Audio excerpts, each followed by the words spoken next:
serial yang kedua khotbah pagi ini. Dan pagi ini saya akan bicara tentang teladan orang tua Kristen. Ya, di sini banyak yang sudah jadi orang tua, tapi juga banyak juga yang belum jadi orang tua atau calon orang tua. Nah, saudara akan belajar firman Tuhan pagi ini sehingga kita jadi orang tua Kristen yang berbeda dengan orang tua yang lain. Mari kita buka kitab kita, Amsal pasal 17 ayatnya yang ke-6. Mari kita baca firman Tuhan sama-sama. Sekali lagi kalau saudara tidak keberatan, dengan hormat saya minta kita semua bangkit berdiri. Kita baca firman ini bersama-sama. Amsal pasal 17 ayatnya yang ke-6.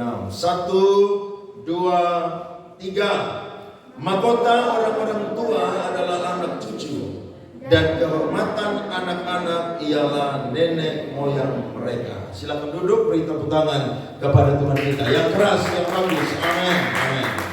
Saudara-saudara, kalau kita baca firman Tuhan ini, maka firman Tuhan sangatlah saling berhubungan atau adanya korelasi antara orang tua dengan anak dan juga anak dengan orang tua. Saya yakin bahwa tidak ada orang tua yang bangga kalau anaknya duduk di deker kemudian minum mabuk. Tidak ada. Saya percaya juga tidak ada orang tua yang bangga kalau anaknya sekolah itu tidak karu-karuan sampai bertahun-tahun tidak jadi sarjana. Dan saya juga percaya tidak ada orang tua yang bangga kalau anaknya itu hidup di luar Tuhan. Saya percaya orang tua akan menjadi bangga kalau anak-anaknya itu hidupnya di dalam Tuhan. Bahkan mereka pun juga adalah orang-orang yang berhasil di dalam masa depan mereka. Ada amin, saudara? Dan saya juga percaya anak-anak akan menjadi bangga kalau mereka itu punya orang tua yang benar-benar hidup di dalam Tuhan. Karena orang tua menjadi barometer, orang tua menjadi teladan, orang tua menjadi figur bagi anak-anak ataupun juga generasi. Sebenarnya khotbah pagi ini saya tidak layak untuk mengkhotbahkan firman ini, karena secara usia saya masih sangat muda, belum banyak pengalaman. Tapi pagi ini mari kita belajar sama-sama lewat firman Tuhan bahwa ternyata saudara-saudara, teladan orang tua Kristen, dalam tanda kutip bukan sekedar Kristen, tapi Kristen yang bertobat, itu sangat-sangatlah penting. Karena ketika orang tua tidak memberikan teladan, maka dosa dampaknya itu akan sampai kepada anak-anak, bahkan generasi yang ada di bawah dia. Alkitab selalu bilang bahwa kalau orang tua bikin dosa, dampaknya selalu sampai ke generasi yang ketiga atau juga generasi yang keempat. Sebenarnya itu cuma bahasa kiasan saja. Kalau tidak bertobat, maka sampai generasi yang ada di bawah pun juga akan terus saudara-saudara hidup di dalam dosa nenek moyang mereka. Menurut Alkitab, tokoh yang menjadi figur kebenaran pertama adalah Yesus Kristus. Dan yang kedua adalah para suami-suami. Tetapi kenyataannya yang lebih banyak ada di rumah Tuhan suami-suami atau istri-istri. Nah, yang datang bawa suami bilang bertobat mulai pagi ini. Loh iya, karena kita bilang diberkatilah orang laki-laki yang takut akan Tuhan. Firman ini kalau bicara dalam konteks Israel, maka selalu dimulai dari laki-laki. Karena laki-laki adalah imam, laki-laki adalah nabi, dan juga laki-laki adalah raja. Tapi laki-laki hari-hari ini hanya mau jadi raja aja. Imam tidak mau, nabi tidak mau. Mau cuma apa saudara? Jadi raja. Cari uang sebanyak mungkin. Ngomong apa harus ikut. Nah itu laki-laki tuh. Tapi pagi ini saya percaya kita semua akan berubah untuk dengar firman Tuhan ini. Amin saudara.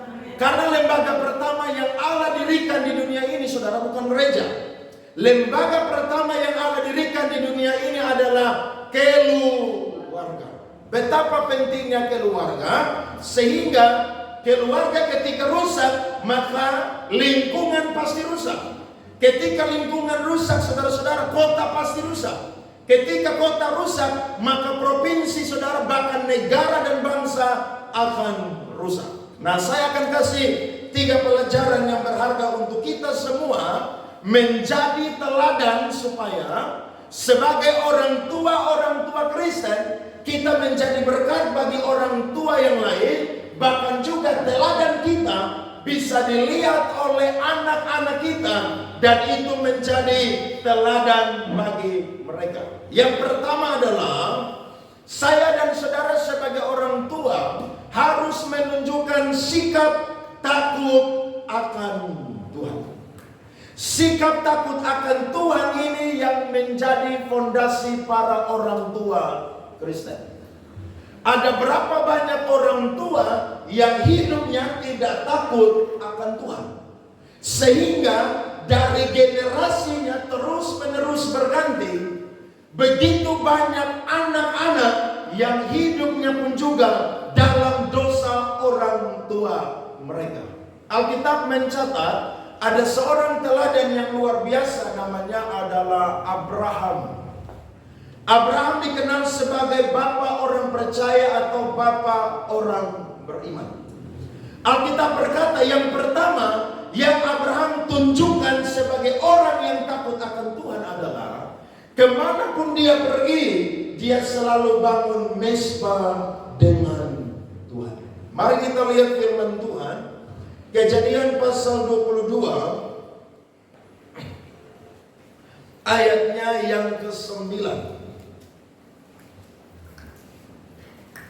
Kejadian pasal 22 ayat yang ke-9, Alkitab berkata, sampailah mereka ke tempat yang dikatakan Allah kepadanya. Lalu Abraham mendirikan mezbah di situ. Disusunnya kayu, diikatnya Ishak anaknya itu, dan diletakkannya di mezbah itu di atas kayu api. Saudara udah tahu cerita ini. Dan ketika Abraham mau mengambil pisau dan mau menyembelih Ishak, maka berserulah malaikat Tuhan dari langit, Abraham, Abraham, hari ini aku tahu bahwa engkau adalah orang yang takut akan Tuhan. Saya mau berkata, pengakuan takut akan Tuhan bukan dari manusia, tapi pengakuan takut akan Tuhan selalu mulai dari Allah. Amin. Akhirnya saudara, apa yang diperbuat oleh Abraham ini diikuti oleh anaknya yang bernama Ishak. Coba lihat firman Tuhan, Kejadian 26 ayat 23 sampai 25. Teladan membangun mezbah ini, saudara, dilihat oleh Ishak. Dan ini bukan satu kali, saudara. Kemanapun Abraham pergi, Alkitab mencatat, dia selalu bangun mezbah dengan Tuhan. Ishak mengikuti. Kejadian 26 ayat 23 sampai 25. Dari situ ia pergi ke Berseba. Lalu pada malam itu Tuhan menampakkan diri kepadanya serta berfirman, Akulah Allah ayahmu Abraham, janganlah takut, sebab aku menyertai engkau. Aku akan memberkati engkau dan membuat banyak keturunanmu karena Abraham hambaku. Sesudah itu Ishak mendirikan apa, saudara? Mezbah di situ dan memanggil nama Tuhan. Ia memasang kemahnya di situ, lalu hamba-hambanya menggali sumur di situ. Saudara perhatikan, orang tua tunjukkan bahwa dia takut akan Tuhan, dia selalu bangun mezbah, maka pasti dilihat oleh anak-anak, dan anak-anak pasti akan mengikutinya. Amin. Bagaimana saudara bisa lihat anak-anak saudara suka berdoa? Jawabannya sederhana, saudara harus suka berdoa. Bagaimana anak-anak bisa suka memuji menyembah Tuhan? Karena anak-anak lihat saya dan saudara selalu apa? Memuji dan menyembah Tuhan. Kalau orang tua tiap hari cuma karaoke lagu Manado dan lagu Ambon dan lagu Keva atau Buah, maka saya yakin anak pun juga akan model begitu. Amin, saudara-saudara.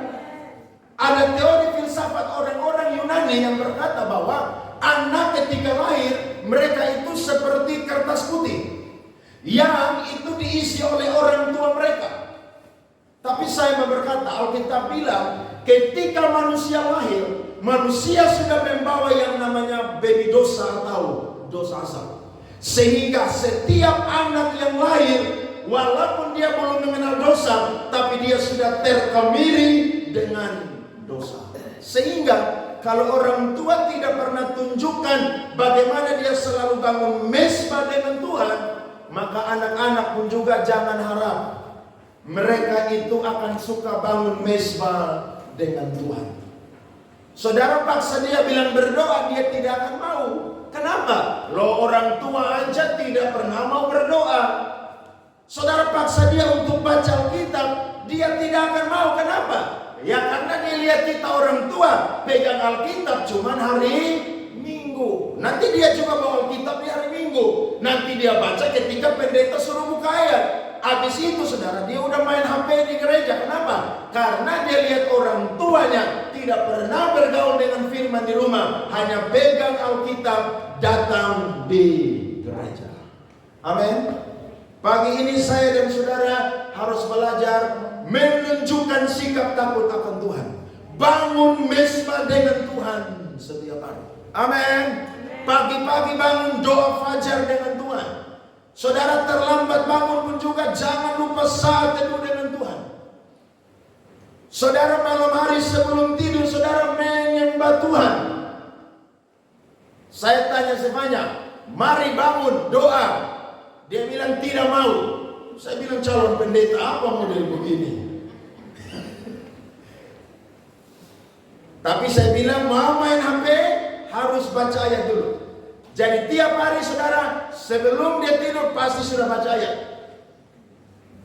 Karena saya bilang calon pendeta harus baca firman Tuhan. Kalau tidak suka baca firman Tuhan, nanti orang lain yang jadi gembala di Kupang presenter.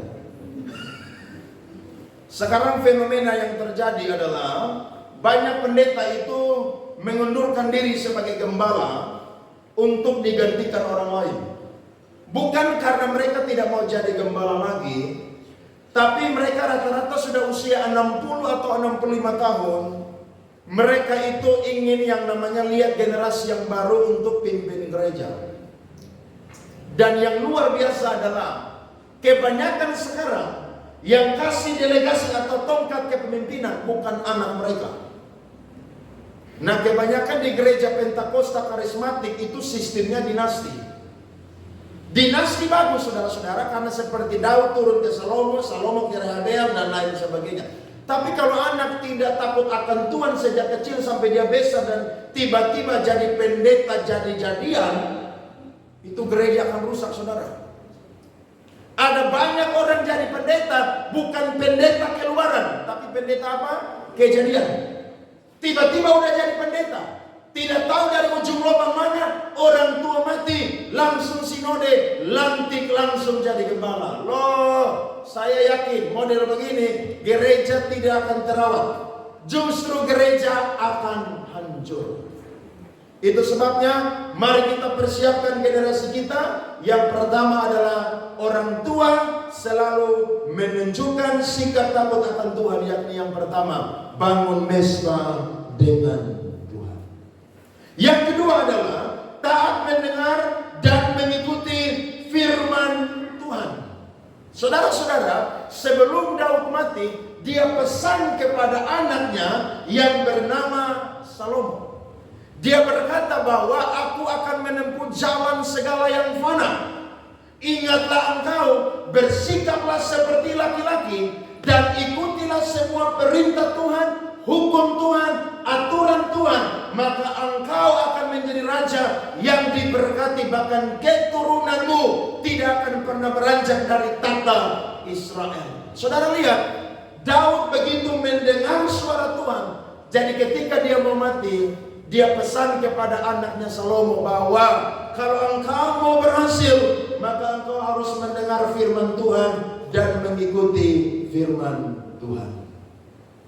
Saya yakin kalau orang tua mati, pesan yang paling banyak bukan dia berkata harta kita di sini, di sana, di sini, di sana, uang bapa, warisan bapa banyak.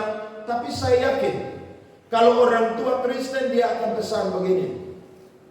Bapa mati meninggalkan banyak harta, tetapi harta bisa habis, Hanya iman saja yang membuat engkau akan kuat mengelola semua itu. Karena kalau anak tidak beriman, harta mau berapa banyak pun juga akan ludes. Saudara lihat Kupang 3-4 hari ini, saudara perhatikan di pinggir jalan atau tidak? Di mana-mana dipasang 6 bahaya atau 12 bahaya terlibat dalam judi online. Saking judi online sudah begitu luar biasa di Indonesia, saudara, termasuk NTT. Sekarang saudara keliling kota Kupang, saya lihat baliho-baliho yang besar, saudara. Seperti pintu saudara masuk itu besar begitu, 2. Itu ditempel di mana-mana. 12 bahaya judi online. Yang main judi online dari pejabat sampai miskin melarat main judi online. Orang pikir main judi nanti dia kaya. Tidak ada orang pernah main judi dia kaya. Yang ada apa? Tambah miskin dan akhirnya apa? Menyesal. Tapi saya percaya kalau orang tua mewarisi yang namanya firman Tuhan, maka firman Tuhan tidak akan pernah hilang dari kehidupan anaknya atau generasinya. Makanya Alkitab bilang kepada orang Israel, para orang tua, namanya adalah Shema Israel. Dengarlah Israel. Ulangan pasal 6 ayat 5-7. Alkitab berkata, kasihilah Tuhan Allahmu dengan segenap hatimu dan dengan segenap jiwamu dan dengan segenap kekuatanmu. Baca sama-sama. 1, 2, 3. Apa yang kuperintahkan kepadamu pada hari ini haruslah engkau perhatikan. Haruslah engkau mengajarkannya berulang-ulang kepada anak-anakmu. So, mengajarkan apa, saudara? Berulang-ulang. Artinya bukan 1-2 kali, ngomong terus. Yang penting saudara ngomong firman Tuhan. Jangan saudara punya mulut satu hari 20-30 ribu kata. Nah itu orang gila dengan saudara tuh. Alkitab berkata lagi, saudara, dan yang bicarakannya apabila engkau duduk di rumah, apabila engkau sedang apa dalam perjalanan, apabila engkau berbaring dan apabila apa engkau bangun. Dalam semua aktivitas harus ajar firman Tuhan. Amin. Tidak heran orang Israel sampai hari ini mereka adalah orang yang paling cerdas di muka bumi. Kalau saudara belajar tentang Bet Sefer, pendidikan pertama orang Israel, ketika mereka pergi sekolah pertama, saudara, mereka tidak belajar. Tapi di depan meja mereka ada batu di situ. Dan para rabi yang mengajar mereka menuang madu di atas batu itu. Mereka harus jilat itu madu di batu itu, saudara, sampai kering. Maksudnya apa? Mereka mau berkata, dan itu sudah menjadi doktrin di kepala dan hati mereka, bahwa firman Tuhan lebih manis daripada madu yang ada di batu karang. Tidak heran mereka, saudara, berpegang kepada Taurat sampai hari ini. Kita perlu berdoa buat orang-orang Yahudi supaya mereka percaya kepada Mesias. Tapi teladan yang baik yang kita pelajari adalah setiap hari mereka bergaul dengan Taurat Tuhan. Orang tua harus bagikan firman Tuhan setiap hari. Jangan saudara harap guru sekolah minggu, apalagi guru sekolah minggu yang tidak tahu baca Alkitab, dia ajar sesat. Sakeus artinya apa? Orang pendek. Nah itu sesat itu tuh. Masa Sakeus artinya orang pendek? Bukan. Sakeus artinya yang murni atau yang benar. Saudara lihat, anak masih kecil udah disesatkan guru sekolah minggu. Nah kalau saudara tidak belajar firman Tuhan, tidak suka tanya-tanya gembala pendeta, saudara akan ajar sendiri. Ingat, Alkitab berbeda dengan buku pelajaran di sekolah. Amin, saudara-saudara. Teladan yang harus kita bagikan yang kedua dari poin yang pertama adalah dengar firman Tuhan, ikuti firman Tuhan. Dan yang ketiga adalah orang tua yang menunjukkan sikap takut akan Tuhan adalah orang tua yang melayani Tuhan dengan setia. Kalau saudara takut akan Tuhan, tanda yang ketiga adalah melayani Tuhan dengan setia. Setia artinya apa sih? Saudara tidak berubah. Makanya saudara-saudara yang melayani Tuhan hari ini di tempat ini, saudara harus belajar untuk setia melayani Tuhan. Karena kalau saudara setia melayani Tuhan, anakmu akan lihat bahwa mama saya, papa saya tuh setia dengan Tuhan tuh luar biasa. Nanti ketika saudara mati, mereka tidak akan pernah meninggalkan dunia pelayanan, tidak akan pernah. Karena mereka lihat figur orang tua mereka yang ketika masih hidup begitu setia melayani Tuhan. Dan kalau bicara melayani Tuhan, tidak selalu jadi pengkhotbah. Bicara melayani Tuhan tidak selalu jadi WL, singas, musik, dan lain sebagainya. Saudara datang di gereja, saudara atur kursi aja, sapu gereja, pel gereja, susun kabel, dan lain sebagainya. Itu pelayanan yang berharga sama seperti berkhotbah dan lain sebagainya. Amin. Setia melayani Tuhan, saudara-saudara. Sampai akhir kehidupan kita, saudara harus setia melayani Tuhan. Saudara kerja di kantor, hitungan tahun saudara akan pensiun. Kalau saudara PNS 58 akan pensiun. Kalau saudara TNI 54 akan pensiun.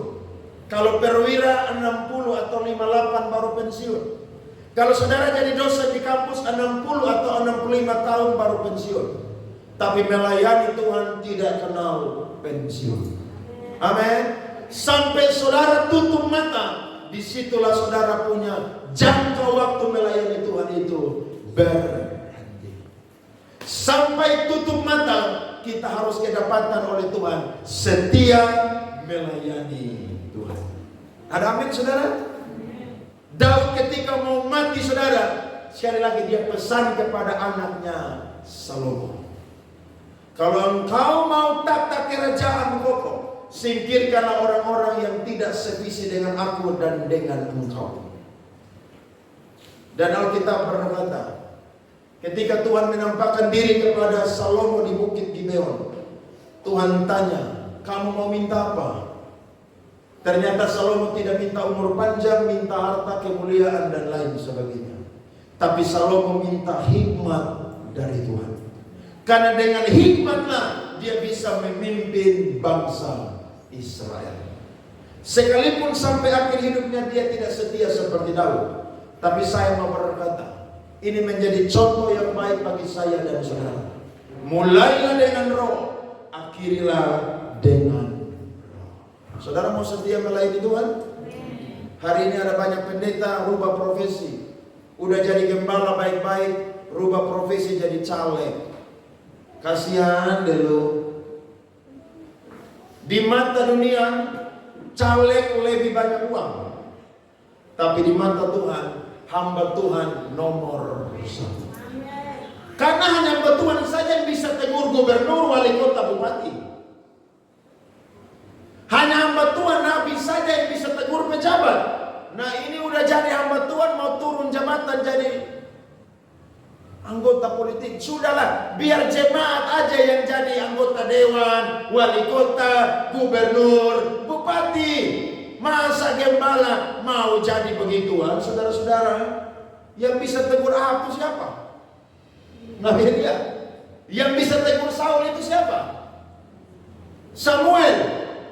Yang bisa tegur Herodes yang pencuri orang pembini siapa? Yohanes Pembaptis. Yang bisa tegur Daud itu siapa saudara? Nathan. Nah sudah jadi hamba Tuhan, setia di ladang Tuhan, mengundurkan diri jadi caleg. Nanti ikut kontestasi, tiba-tiba tidak terpilih, kembali jadi hamba Tuhan lagi. Aduh model begini tidak jadi teladan. Amin saudara. Sampai mati mengabdilah kepada Tuhan. Saya khotbah Natal 3 tahun yang lalu di Grand Mutiara, ketemu 2 anggota dewan. Mereka bilang, Pak Pendeta mau jadi caleg. Saya bilang, Ibu, Pak, saya sudah janji di hadapan Tuhan, mati sampai mati harus melayani Tuhan. Jadi biar orang mau tawar jadi apapun, sekali jadi pendeta, sampai mati jadi pendeta. Jadi pejabat uang banyak mati kan tidak bawa. Tapi kalau saudara tinggalkan panggilan Tuhan, melayani Tuhan, saudara mati justru akan diyakini. Tidak dapat mahkota, tidak masuk surga. Kenapa? Lari dari panggilan Tuhan. Saya yakin orang tua yang menunjukkan sikap takut akan Tuhan. Yang ketiga adalah dia setia melayani Tuhan sampai akhir hidupnya. Beri tepuk tangan kepada Tuhan. Itu yang pertama. Orang tua yang menunjukkan teladan. Yang kedua adalah orang tua yang memelihara suasana damai sejahtera di dalam rumah. Perhatikan Amsal 17 ayat yang pertama. 1, 2, 3. Lebih baik sekerat roti yang kering disertai dengan ketentraman daripada makan daging serumah disertai apa? Perbantahan. Lebih baik saudara makan apa? Roti kering. Tapi di rumah itu tenang, damai sejahtera. Daripada saudara makan daging sei tiap hari tapi ribut terus di rumah. Tidak heran anak-anak banyak tidak suka tinggal di rumah. Kenapa? Karena di rumah orang tua ribut terus. Seperti Mickey Mouse saudara, dan kucing dan tikus. Ribut terus. Sebentar piring plastik melayang, sebentar sendok dan garpu itu bunyi. Saudara, jaga damai sejahtera di rumah kita. Memang kadang-kadang ada hal-hal yang tidak kita bisa kompromi. Seperti saya ya. Saya punya kaki ini tidak bisa injak kotoran. Saya punya kaki. Tidak bisa. Kalau sudah injak saudara, itu saya tidak nyaman dan tidak betah. Makanya di rumah saya satu hari bisa sapu rumah tuh sampai 10 kali. Sekarang saya yang tugas ngepel rumah tiap hari. Sekarang. Karena Oma Saleh kadang-kadang baru pel. Mama Yolan apalagi kadang-kadang. Jadi saya pikir saya yang paling terpengaruh dengan ini kotoran, maka saya harus ambil posisi. Yang pertama, waktu saya pel rumah kan olahraga toh? Betul atau tidak? Loh, ambil positifnya. Olahraga. Dari depan teras, ruang tamu, ruang tengah, dapur, kamar. 3. Yang kedua, ketika saya ngepel, saya ingat saya dulu pernah jadi mahasiswa lakukan ini hampir tiap hari. Berarti harga diri saya tidak turun, tidak berkurang. Karena yang lain injak kotoran kakinya biasa. Kalau saya tidak bisa. Jadi daripada ribut di rumah, mending saya ngapa? Pel rumah udah tiap hari. Dan setiap hari saudara, saya yang ambil posisi ngepel di rumah.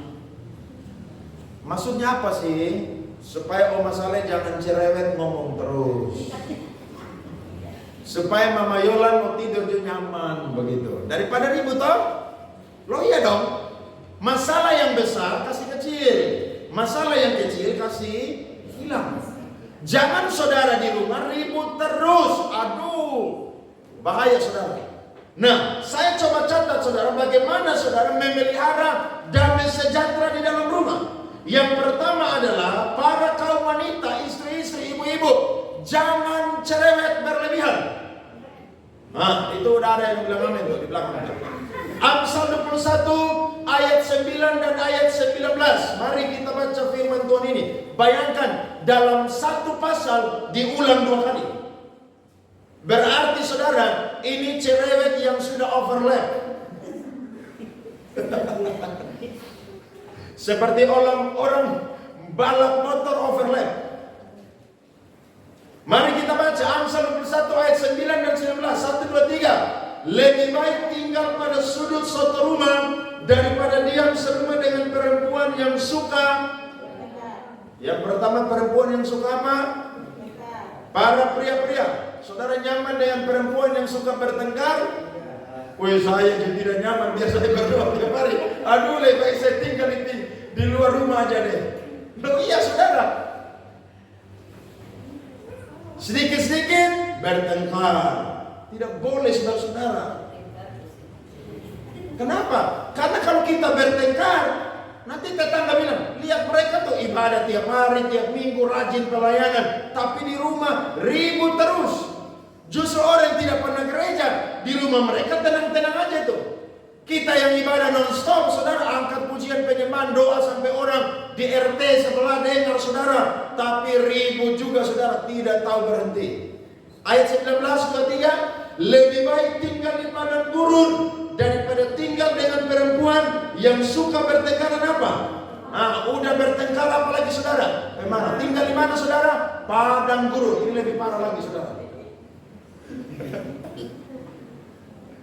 Makanya ibu-ibu kalau tiap hari doa pagi, jangan saudara angkat tangan minta berkat aja. Saudara tumpang tangan di saudara pemulut. Tuhan tolong Yesus. Lo tumpang tangan supaya itu mulut tuh bertobat. Jangan suka bertengkar dan marah-marah terus. Amin. Ingat, laki-laki NTT bukan laki-laki Solo atau Jawa, saudara-saudara. Laki-laki orang Jawa, saudara marah dia bilang, iya mbak. Saudara injak kaki dia bilang, mas, kaki mas ada di atas kaki saya. Orang Kupang, lu mata di mana? Cepat. Lu tahu toh? Nah laki-laki Jawa kan lembek toh. Tapi kalau laki-laki Timur saudara, udah panas makan daging babi, makan RW, aduh saudara habis. Makanya orang Kupang kalau takut akan Tuhan, itu radikalnya luar biasa. Tapi kalau orang NTT tidak takut akan Tuhan, itu dia punya kejahatan juga luar biasa. Saudara nonton kemarin di TV, TikTok, orang NTT demo di Mabes Polri. Gara-gara itu 11 lulusan Akpol tuh yang lebih banyak orang Medan. Beni jangan tersinggung. Karena Beni Medan Blasteran NTT. Saudara tahu orang komen saya baca saya ketawa. Mereka bilang, memang orang NTT itu pemberani. Orang NTT itu biar perang saudara bawa parang mereka tidak kemari. Saya tinggal di Jakarta tuh 7 tahun. Mereka tanya saya, Bung Ale orang mana? Kupang NTT. Wih, anak buahnya Hercules. Orang udah takut. Tapi kalau bertobat saudara, wah itu radikalnya juga luar biasa. Jadi yang pertama saudara, saya dan saudara tidak boleh cerewet berlebihan. Yang kedua, orang tua harus apa? Saling menghormati. Efesus 3 ayat 18 sampai 19. Alkitab berkata, aku berdoa supaya kamu bersama-sama dengan segala orang kudus dapat memahami dan dapat betapa lebarnya dan panjangnya dan tingginya dan dalamnya kasih Kristus, dan dapat mengenal kasih itu sekalipun ia melampaui segala pengetahuan. Aku berdoa supaya kamu dipenuhi di dalam seluruh kepenuhan Allah. Firman Tuhan ini berkata, konteksnya adalah, kalau saudara lihat konteks dekatnya bicara tentang suami-suami dan istri-istri yang harus saling menghormati. Memang sulit saudara-saudara kalau kita praktekkan dengan sempurna. Tapi kalau saya dan saudara mau jaga damai sejahtera di dalam rumah, maka harus dibangun dari kita sendiri. Contohnya, ada suami-suami ketika gosok gigi itu peras, itu odol saudara dari depan atau dari atas. Ada ibu-ibu yang perasnya dari mana? Bawah. Gara-gara saudara itu aja saudara bisa ribut. Caranya bagaimana sih? Ya udah beli odol masing-masing. Iya kan? Daripada apa? Ribut. Ingat loh, Alkitab aja bilang, saudara dan saya ketika lihat orang memulai pertengkaran itu sama seperti orang membuka jalan air. Lebih baik saudara mundur daripada pertengkaran itu akan lebih besar. Saudara pernah lihat pipa bocor? Kalau pipa bocor, saudara tidak akan pernah bisa kendalikan air itu akan tercurah dengan keras. Bagaimana caranya? Carilah keran yang cocok dengan pipa itu kemudian ditambal ulang atau dibuat ulang. Saudara mau pakai karet, mau pakai apapun tidak akan pernah bisa. Nah kalau mau menjaga yang namanya damai sejahtera di rumah kita, harus saling apa? Menghormati. Suami hormati istri, istri hormati apa? Suami. Memang sulit saudara, karena kita masing-masing punya pergumulan rumah tangga yang berbeda. Tapi saya percaya kalau ini dipraktekkan, maka di rumah kita akan ada yang namanya apa? Damai sejahtera. Dan yang ketiga, untuk menjaga damai sejahtera, perhatikan, saya dan saudara harus belajar merasa puas dengan apa yang kita miliki, atau belajar merasa puas dengan berkat Tuhan yang Tuhan kirim setiap hari. Adakah di sini ibu-ibu, istri-istri yang tidak puas dengan suami punya gaji? Kalau sampai saudara tidak puas, saudara mengeluh menggerutu setiap hari, percaya satu saat akan jadi bumerang untuk saudara-saudara. Karena orang yang tidak merasa puas, dia akan membanding-bandingkan. Dan John Calvin berkata, orang yang suka membanding-bandingkan akan kehilangan sukacita. Coba saudara banding dengan tetangga udah punya mobil, kita belum punya. Nanti saudara akan kehilangan apa? Sukacita. Saudara banding dengan tetangga yang baru beli sofa yang baru, nanti saudara kenapa? Kehilangan apa? Sukacita. Saudara bandingkan dengan tetangga yang baru beli kulkas harga 12 juta yang tingginya hampir 2 meter. Sedangkan saudara punya kulkas hanya 1 meter kotor saja. Orang lain yang kedinginan, saudara yang kepanasan. Harus belajar merasa puas dengan berkat Tuhan yang Tuhan kasih setiap hari. Satu kali di New York, saudara, ada satu toko baru yang dibuka. Dan toko ini namanya adalah toko suami. Toko ini hanya boleh dimasuki oleh perempuan-perempuan yang masih jomblo atau single. Karena namanya adalah toko suami. Di situ ada pria-pria yang siap jadi suami. Tapi di toko ini punya aturan. Karena di toko ini ada 6 lantai. Aturannya adalah ketika seorang perempuan masuk di lantai yang satu dan dia tidak jadi memilih di lantai itu, dan dia naik ke lantai kedua dan seterusnya sampai lantai ke-6, maka aturannya dia tidak boleh turun kembali ke lantai sebelumnya. Paham saudara-saudara? Paham. Maka ada perempuan yang datang, ketika dia masuk di situ dituliskan suami yang berpenghasilan baik. Wow, betapa senangnya dia kalau dia menikah dengan laki-laki ini. Pasti dia akan terjamin secara materi. Tapi dia penasaran, kayaknya di lantai 2 lebih bagus lagi. Maka dia naik ke lantai 2, saudara. Ingat aturannya tidak boleh kembali ke lantai sebelumnya. Dia lihat di situ ada tulisan laki-laki yang berpenghasilan baik dan juga sayang anak-anak. Dia bilang, aduh, kalau saya punya anak, pasti suami saya akan sayang anak-anak saya. Tapi dia penasaran, kayaknya lantai 3 lebih bagus lagi. Maka dia naik, saudara, ke lantai 3.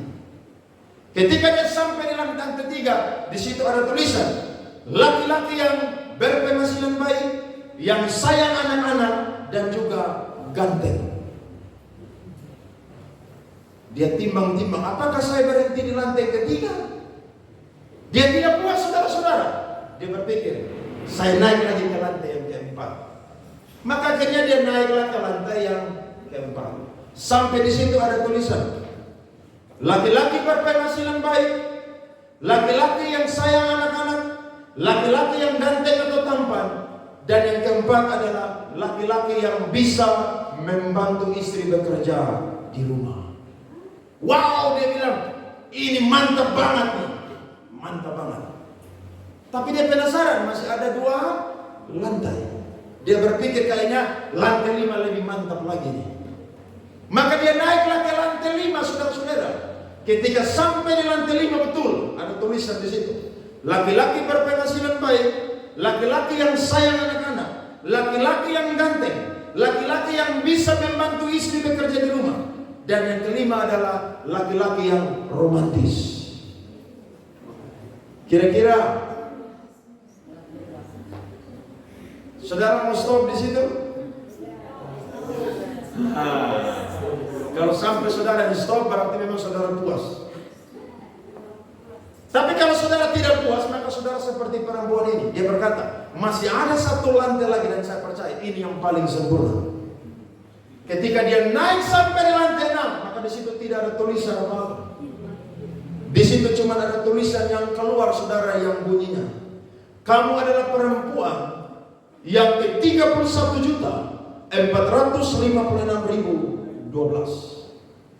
Di sini tidak ada pria lagi, dan engkau tidak mendapatkan suami di sini. Saudara lihat, mengapa dia tidak dapat suami? Karena udah sampai di lantai 5, dia ingin cari yang lebih apa? Sempurna. Akhirnya apa? Kuah kosong.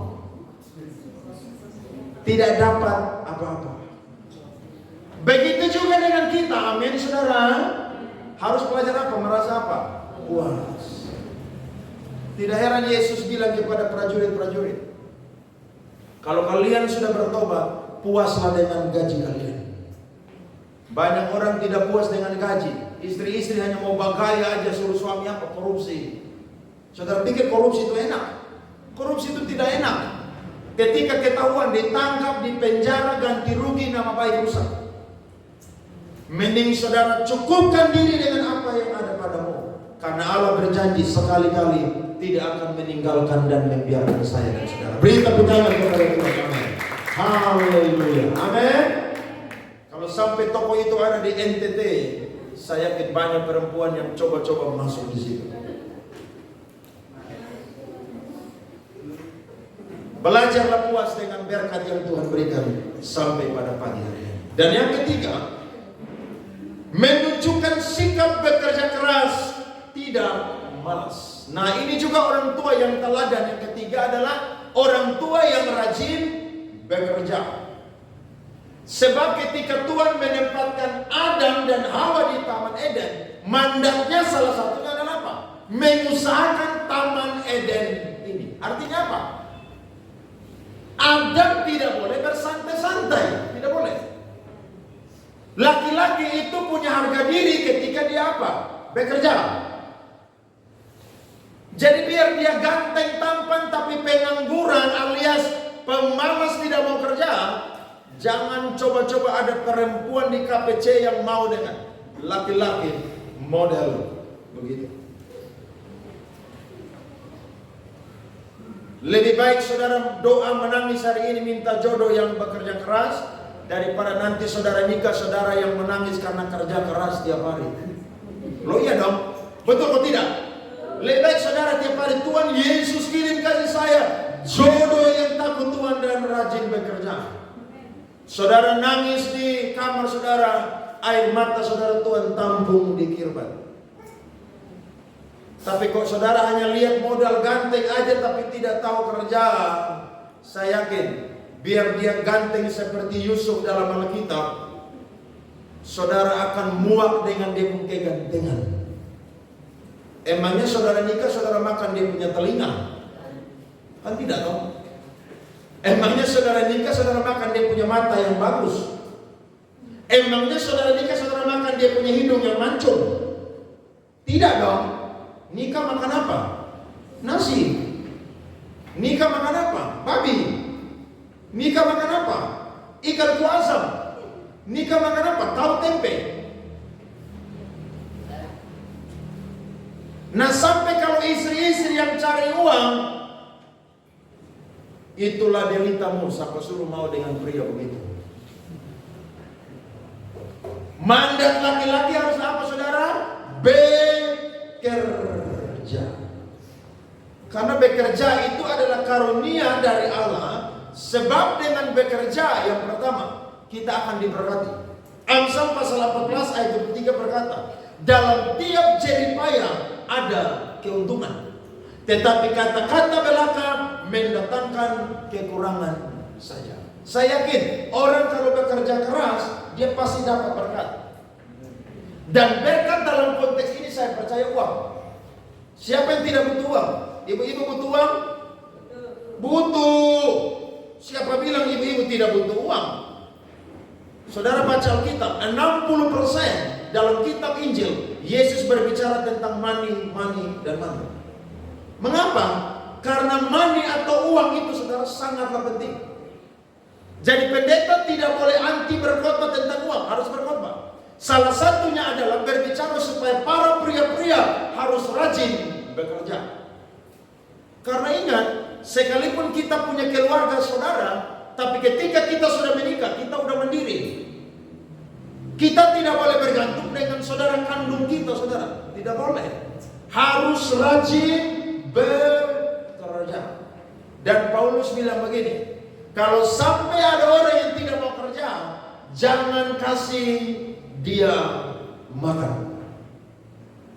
Saya udah khotbah firman ini ulang-ulang. 2 Tesalonika 3 ayat 10. Kenapa Paulus bilang begitu? Karena Paulus sendiri adalah orang yang memang rajin bekerja. Kisah Rasul pasal 20 ayat 34 sampai 35. Saudara perhatikan firman Tuhan. Kisah Rasul pasal 20 ayat 34 sampai 35. Kamu sendiri tahu bahwa dengan tanganku sendiri aku telah bekerja untuk memenuhi keperluanku. Dan apa saudara? Keperluan kawan-kawan seperjalananku. Dalam segala sesuatu telah kuberikan contoh atau teladan kepada kamu, bahwa dengan bekerja demikian kita harus membantu orang-orang yang lemah dan harus mengingat perkataan Tuhan Yesus, sebab ia sendiri telah mengatakan, mari sama-sama 2-3, adalah lebih berbahagia memberi daripada apa? Menerima. Amin. Bekerja. Kalau saudara jadi orang tua yang rajin bekerja, nanti anak saudara pun juga akan rajin bekerja. Tapi kalau orang tua cuma tidur-tidur di rumah aja, percaya anakmu juga ketika dia lulus sekolah SMA, dia tidak akan mau kerja. Bahkan saudara lihat di daerah kita NTT, ada banyak anak laki-laki yang menikah, tapi ketika selesai menikah tidak mau kerja. Justru opa-omanya yang bekerja kasih makan dia punya cucu atau kasih makan mereka. Saudara bisa bayangkan, ini sesuatu yang menjadi dosa saudara-saudara. Mari kita belajar bangun budaya untuk bekerja hari ini. Amin. Rajin bekerja. Pekerjaan apapun yang Tuhan kasih kepada kita, selama itu halal saudara-saudara, bekerjalah dengan kerja keras. Jangan kerja main-main. Sebab saya kan ketika keringat kita keluar, itu ada upah, ada berkat yang Tuhan berikan kepada saya dan juga saudara. Tuhan mau supaya kita jadi orang tua yang rajin bekerja. Ya, bukan cuma kerja di rumah cari uang di luar saudara. Bangun pagi-pagi kerja. Kalau saya pendeta ya saya tidak kerja sekuler. Kerjanya di rumah baca Alkitab, berdoa buat saudara-saudara, baca buku, ya belajar. Ya saudara sakit saya kunjungan karena memang saya pendeta full timer. Tapi kalau saudara yang part time yang melayani sambil kerja di marketplace harus rajin bekerja. Para perempuan-perempuan yang masih muda sebelum menikah tanya laki-laki itu, kamu punya pekerjaan apa? Kalau dia bilang kita makan sepiring berdua, tidur sekasur berdua, lebih saudara ambil keputusan, putuskan dia cepat. Serius. Karena harga diri laki-laki itu bekerja. Dan tidak ada anak Tuhan yang pemalas. Hati-hati loh. Kalau orang cinta Tuhan, takut Tuhan saudara, dia menjadi teladan, saya yakin dia rajin bekerja. Dia udah tahu besok nih saya mau buat apa nih. Dia udah tahu besok nih saya akan kerja apa nih. Ada banyak orang ketika COVID saudara banting tulang bekerja, banting setir. Kenapa? Karena kena PHK. Tapi tahukah saudara, pekerjaan kita hari-hari ini kan banyak. Saya selalu ketemu anak-anak kuliah, saya berkata, kalau kamu tidak pergi kuliah, atau kamu pulang kuliah lebih sedu atau lebih cepat, kamu bisa maxim, bisa grab. Loh kamu punya motor ini jangan cuma jalan-jalan aja habisin bensin. Kerja. Ya tidak usah lama-lama lah, 3-4 jam pulang istirahat, kerja tugas, tidur, besok kuliah. Tapi ketika engkau mulai belajar bekerja sejak masa kuliah, ketika kamu nanti lulus kuliah, itu budaya bekerja itu sudah jadi darah daging. Akhirnya biar saudara sarjana tapi belum dapat kerja, saudara tidak gengsi lagi untuk kerja model begitu. Loh, lebih baik saudara make SIM Grab daripada saudara pergi pencuri. Lebih halal mana? Make SIM dan Grab dong. Betul kan? Bahkan orang panggil bukan ojek lagi, tapi apa? Jasa saudara. Bayangkan, itu pekerjaan yang dia punya jasa saya dan saudara butuhkan. Bayang kita pulang malam-malam tidak ada angkutan, siapa yang saudara cari? Ojek online. Selagi masih ada kesempatan, bekerja keras. Amin saudara-saudara. Karena kalau saya dan saudara jadi orang tua yang kerja keras, saya yakin anak kita pun juga, cucu kita, generasi kita akan jadi generasi yang tukang bekerja keras. Firman Tuhan berkata, orang yang bermalas-malasan dalam pekerjaannya, dia sudah menjadi saudara dari si perusak. Orang yang malas akan apa? Mencuri. Orang yang malas akan apa? Bunuh orang. Orang yang malas akan apa? Melakukan hal-hal yang jahat. Tapi kalau orang yang rajin, dia menunjukkan bahwa dia adalah orang yang sungguh mengasihi Tuhan. Dan saya percaya orang yang rajin akan diberkati oleh Tuhan. Amin saudara. Ayat terakhir Amsal 2 Timotius, saudara, Efesus pasal 4 ayat yang ke-28. Ayat terakhir Efesus pasal 4 ayat yang ke-28. Orang yang mencuri, janganlah ia mencuri lagi, tetapi baiklah ia bekerja apa saudara? Keras. Sudah ditampilkan? Oke. Lanjut. Dan melakukan pekerjaan yang baik dengan apa? Tangannya sendiri, supaya ia dapat membagikan sesuatu kepada orang yang berkekurangan. Jadi dulu sebelum bertobat kita tukang pencuri, tapi ketika bertobat harus apa? Bekerja dengan tangan sendiri, supaya apa? Menjadi berkat, bantu orang lain. Anak-anak muda dengar di sini, ketika orang tua sudah tua, engkau yang harus beri makan kepada orang tua. Jangan orang tua saudara taruh di panti sosial sana. Tidak boleh ya. Saya sendiri, teman saya pegawai dinas sosial, dia berkata, Pak Andre, ada banyak anak-anak yang kaya yang tempatkan orang tua mereka di panti sosial di sini. Padahal mereka lupa, waktu mereka masih dalam perut, masih jadi bayi, masih jadi anak-anak, orang tua lah yang dengan susah payah bekerja banting tulang, membesarkan mereka, menyekolahkan mereka. Jadi dengar baik firman Tuhan ini. Kalau saya dan saudara masih muda dan orang tua sudah tua, kerja keras, beri makan orang tua. Amin. Jangan nanti orang tua udah mati baru saudara beli babi 20 ekor. Itu saudara kasih makan orang yang hidup, tapi orang yang udah mati tidak dapat apa-apa. Beri makan. Sebab firman Tuhan juga berkata, kalau sampai ada orang yang tidak memelihara sanak saudara atau keluarganya, dia lebih daripada orang yang apa? Murtad. Amin saudara. Tuhan berkati kita semua pagi dengan firman Tuhan. Beri tepuk tangan kepada Tuhan. Mari bangkit berdiri saudara-saudara. Haleluya.